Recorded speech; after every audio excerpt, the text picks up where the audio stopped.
estamos começando mais um podcast. Estou aqui com o pessoal do segundo período de odontologia. Haja visto que ministro aula de patologia geral no segundo período. E é importante, tê-los aqui. E vamos comentar de uma síndrome diferente, que a gente já conhece, síndrome de Peltz. E creio que vai ser relevante para todos nós, vamos compartilhar nosso conhecimento, aquilo também que eles buscaram de conhecimento e também aquilo que está já embasado já em normas científicas. E eu creio que vai ser um assunto bem pertinente a todos nós.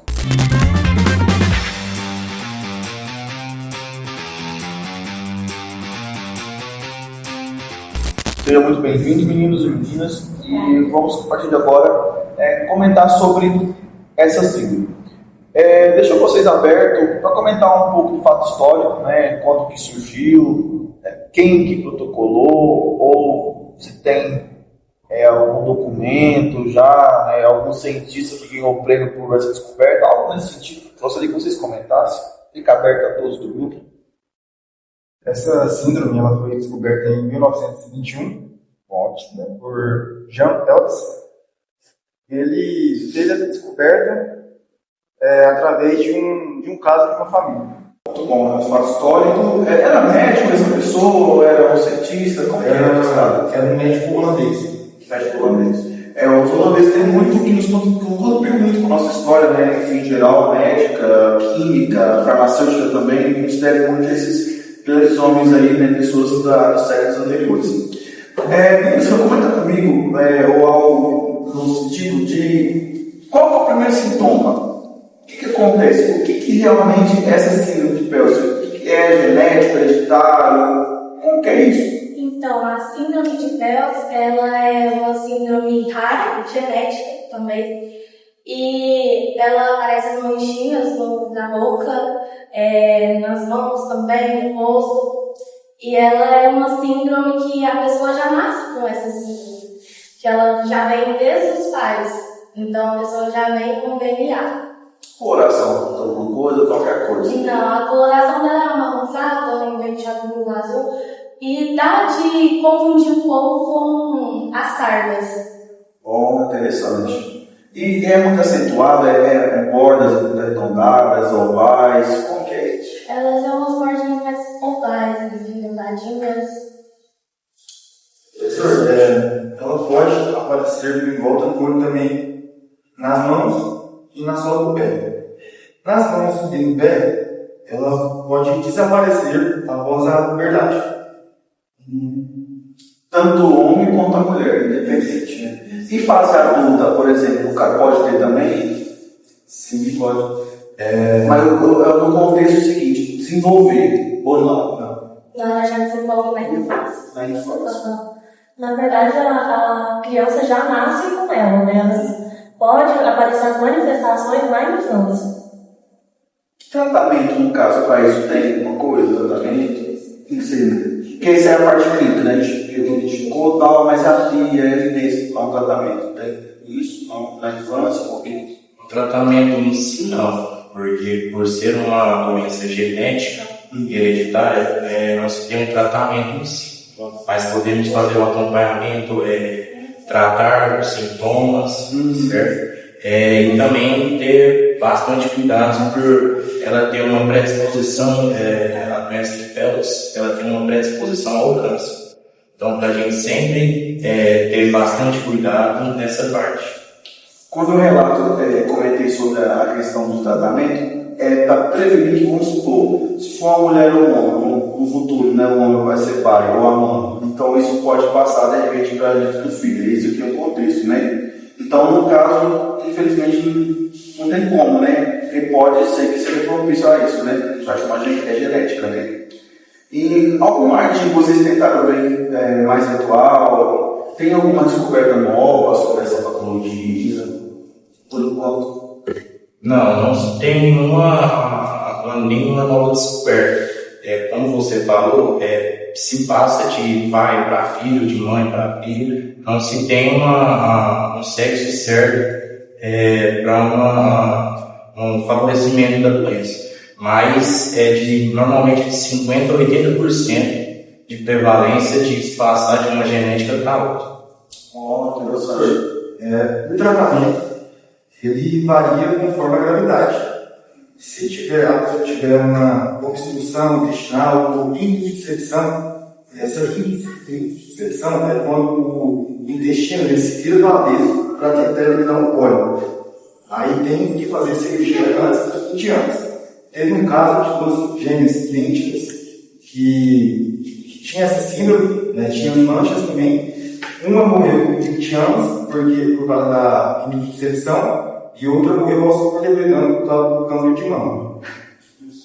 Bom, então não é muito mais que a gente possa imaginar. Além de mudar a questão de alguns órgãos nossos, ainda olha o câncer. E será que os médicos estão por dentro disso, pessoal? Porque assim, não é tão comum, é raro, como a gente diz. Mas será que algumas patologias que algumas pessoas já têm, será que foi por falta de um bom diagnóstico disso? Eu acredito que sim, porque alguns dos sintomas, eles podem ser confundidos com outras patologias. Os tumores, os cólicos podem ser confundidos com outros tumores, outras coisas que não são tratadas.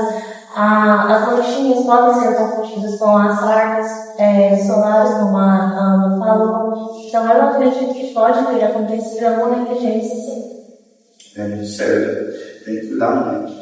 Por conta de diagnóstico parece ser não sim. Então, é importante sempre estudos, né? Sempre estar buscando aí questões científicas, principalmente no aspecto de estar inovando, né? Eu sempre digo que a nossa bagagem, ela sempre é aumento, nunca diminui, porque conhecimento tem várias coisas que eu olho no meu olhar clínico, mas não é aquilo que precisa ser avaliado, é diferente.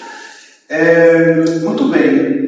A gente falou pensando na questão do câncer também, qual que é a evolução no caso? Porque tem uma evolução, né? Porque ela tem uma mutação, etc e tal. Então, para chegar no câncer, como que isso é visto ou diagnóstico, clinicamente falando agora, né? Como que avalia isso? Teve ali as etapas, pegaram alguma forma, algumas etapas para chegar nisso. Que o Danilo comentou sobre a questão intestinal, né? Tem aquele volta ali, então quando você vai já pode ter um tumor ou alguma coisa. Mas até chegar nesse estágio, quanto tempo? Porque o caso da menina que comentou foi 20 anos, então levou 2 décadas, né? E conseguiu ver alguma outra coisa, e isso já foi diagnosticado como câncer mesmo, essa menina aí, da gente, câncer, né? Então, basicamente foi 20 anos, né? Eu sou muito jovem, assim, provavelmente.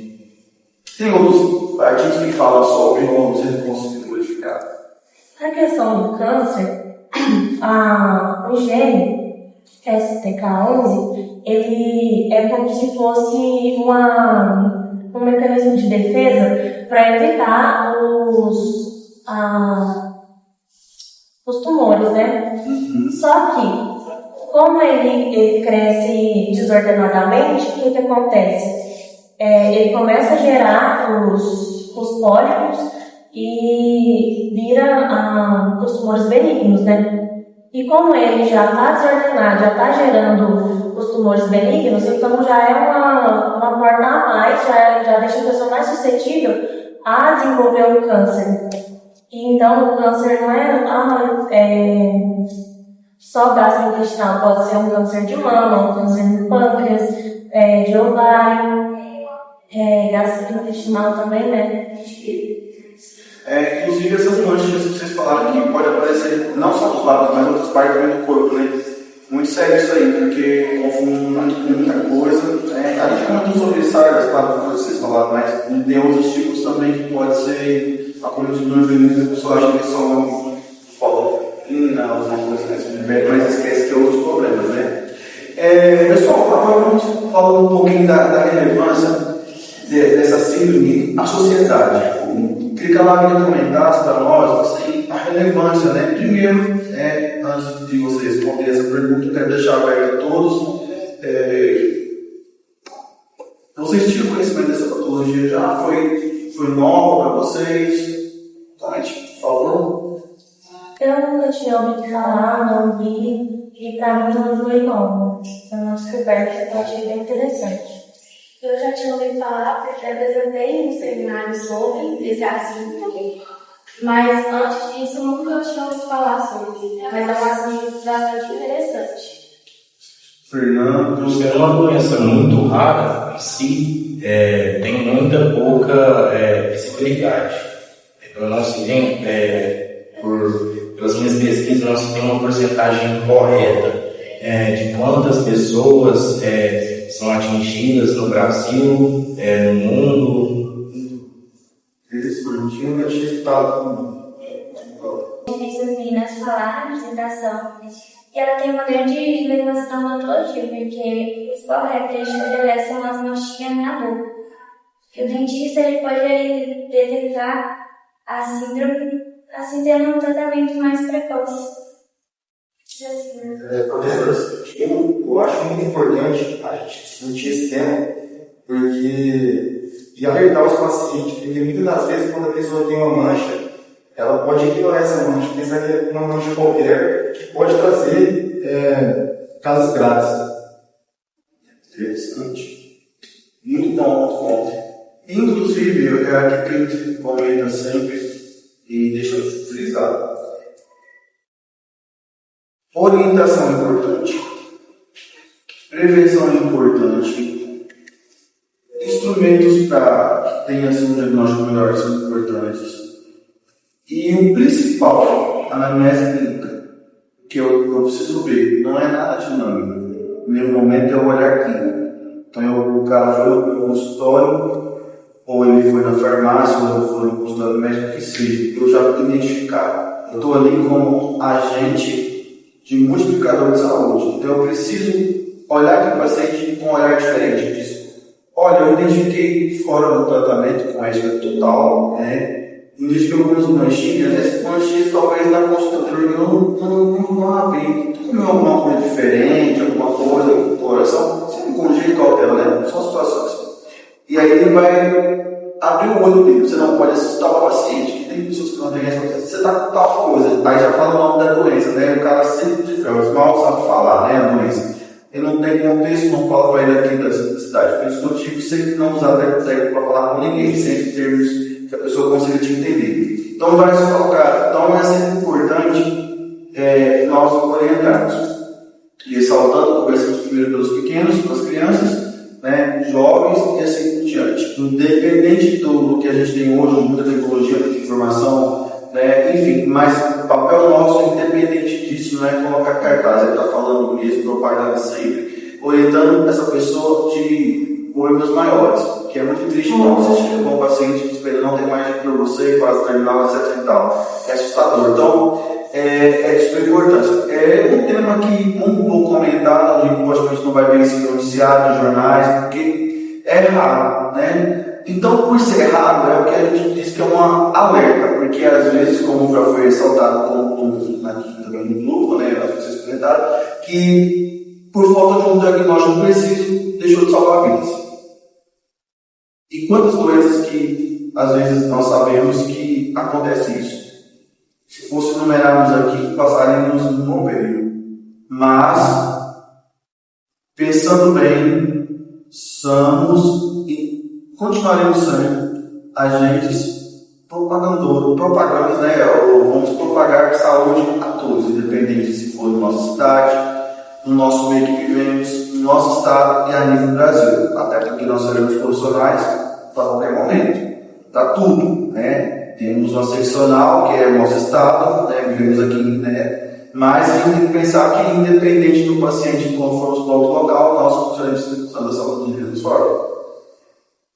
Agradeço vocês pela participação, de muita relevância, o tema, muito legal, contribuiu muito para essa noite. Muito obrigado. E sempre um recado, a prevenção sempre é o melhor remédio. Lembre-se, prevenir, ter orientação, fazer e também orientar as pessoas, você pode salvar vidas. Lembre-se disso. Embora seja raro, você pode contribuir até com o seu próprio médico ou para profissionais próximos a você para propagar saúde a todos. Muito obrigado.